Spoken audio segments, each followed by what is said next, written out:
पूजा पाठ, कर्मकांड, ज्योतिष सीखने एवं सनातन धर्म से संबंधित वास्तु शास्त्र, जंत्र मंत्र, तंत्र, शास्त्रोक्त ज्ञान प्राप्त करने के लिए जुड़े हमारे इस चैनल से। नमस्कार मित्रों, स्वागत है ज्योतिष शिक्षा के इस कार्यक्रम में, जहां पर आप अपने ज्ञानार्जन के लिए वैदिक और पौराणिक प्रयोगों का अध्ययन कर रहे हैं। आज आपके लिए संतान से संबंधित एक महत्वपूर्ण जानकारी लेकर के आए हैं कि आपके जीवन में यदि संतान का अभाव है तो संतान आपको प्राप्त होगी या नहीं होगी। अगर होगी भी तो वह इच्छा आपकी कैसे पूरी हो सकती है, इस जानकारी को संग्रहित करके आपको देने का प्रयास कर रहे हैं। अर्थात संतान प्राप्ति के विषय में आपको जानकारी देंगे। यह उपचार केवल उन महिलाओं के लिए नहीं है जिन्हें संतान नहीं हो रही, उन लोगों के लिए भी है जो बेटी के बाद एक बेटे की इच्छा रखती हैं। वे भी इस उपाय को करने से, जिनके कन्याएं तो 2 हो गई लेकिन एक पुत्र की जिज्ञासा है, उनके लिए विशेष रूप से कन्या के साथ साथ पुत्र विशेष प्राप्ति का यह अनुष्ठान है। संतान प्राप्ति का मंत्र है। उपाय सुने।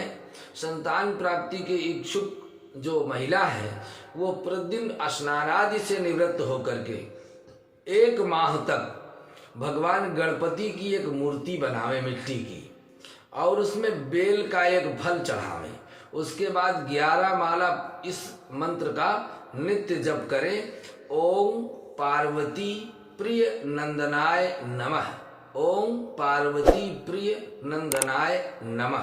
इस मंत्र का 11 माला जप गणेश जी की मूर्ति पर बेल का फल अर्पित करके, और इस मंत्र का 11 माला जप नित्य करें।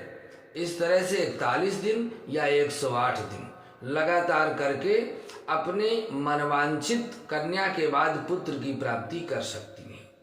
यद्यपि यह उपाय 45 दिनों का ही है, इस उपाय को कम से कम 45 दिन तो जरूर करना चाहिए। ध्यान ये रहे कि साधना बीच में खंडित नहीं होनी चाहिए। लगातार 45 दिनों तक यदि सच्चे मन से मंत्र का जाप आप करते हैं तो आपको निश्चित रूप से इसका फल उत्तम प्राप्त होता है। इसके अलावा यदि पुत्र की इच्छा के लिए, पुत्री के बाद पुत्र की इच्छा ही है, तो उसके लिए भी शास्त्रों में उपाय है। यदि कन्या के बाद पुत्र की कामना हो तो इस मंत्र का प्रयोग करें। उत्पन्न हुई कन्या का विधिवत पूजन करें, अर्थात जो घर में कन्या है पहले से उसका पूजन करें, उसे नमस्कार करें और बंधु बांधवों को खीर एवं जलेबी का भोजन कराएं।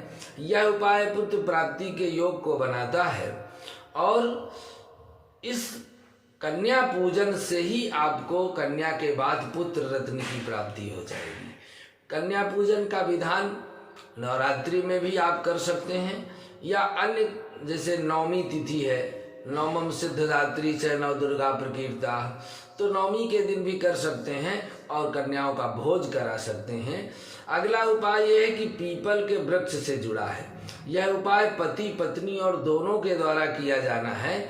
इसके लिए पति पत्नी का पीपल के वृक्ष या समी के वृक्ष, जहाँ पीपल में समी का वृक्ष उगा हो, या पीपल के ऊपर एक समी का वृक्ष स्थापित करना चाहिए, और इसके बाद उस वृक्ष के नीचे जाकर अपनी मनोकामना को प्रकट करते हुए हाथ जोड़ करके कि मैं पीपल अर्थात ब्रह्मदेव भगवान से प्रार्थना करनी चाहिए। एक हाथ से उनका दाहिने हाथ से स्पर्श करते हुए और प्रणाम करके यह संकल्प करें कि हम आपके छाया में ही पुत्र का मुंडन कराएंगे। ऐसी कामना करके और फिर परिक्रमा करें, पूजन करें और चलावे। यहाँ पर संकल्प करें कि गर्भाधान होने तथा उसके पश्चात जब पुत्र रत्न की प्राप्ति होगी तो मुंडन संस्कार आकर के हम आपकी छाया में कराएंगे। यह संकल्प करना होता है। तो इस तरह से इस संकल्प को पूर्ण करने वाले दंपति को अवश्य ही पुत्र रत्न की प्राप्ति होती है। निसंतान भी इस उपाय को करे तो उत्तम फल प्राप्त होता है।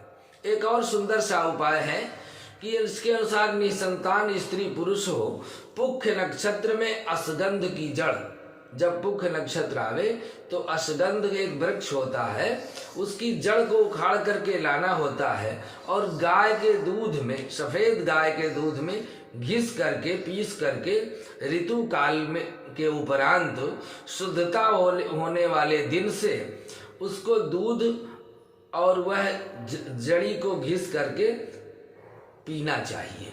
तो 15 दिन तक लगातार इस औषधि को पवित्रता के बाद लेने से निसंतान दंपति को भी संतान की प्राप्ति होती है। और एक इससे भी सुंदर उपाय है पलाश, जिसको कहते हैं टेसू। तो पलाश के 5 कोमल पत्ते ले आना चाहिए और किसी स्त्री के दूध में उसको पीस करके यदि बांझ स्त्री को भी दे दिया जाए तो स्नान करके वह खा ले तो निश्चित रूप से मां बनने का सौभाग्य उसको प्राप्त होता है। और ताकतवर गोरे पुत्र के लिए गर्भवती स्त्री को पलाश के पत्ते को लेकर के और पीस कर गाय के दूध के साथ रोज पीना चाहिए। निश्चित रूप से उसकी इच्छा यह पूरी होती है। इस तरह से हमने यह संतान प्राप्ति के विशेष उपयोग आपको बताए हैं। इनसे संबंधित और भी जानकारी लेने के लिए आप हमारे चैनल में कमेंट में लिख सकते हैं या हमको व्हाट्सएप कर सकते हैं, आपको विस्तार से यह जानकारी मिल जाएगी। और यदि इस उपाय को करते रहने में किसी भी सामग्री की आपको दिक्कत है तो हम जरूर बताएंगे कि पलाश कहाँ मिलता है, कैसा होता है। आप इसकी भी जानकारी कमेंट से कर सकते हैं। आज के लिए बस इतना ही। अगले भाग में पुनः एक सुंदर जानकारी लेकर उपस्थित होते हैं। नमस्कार।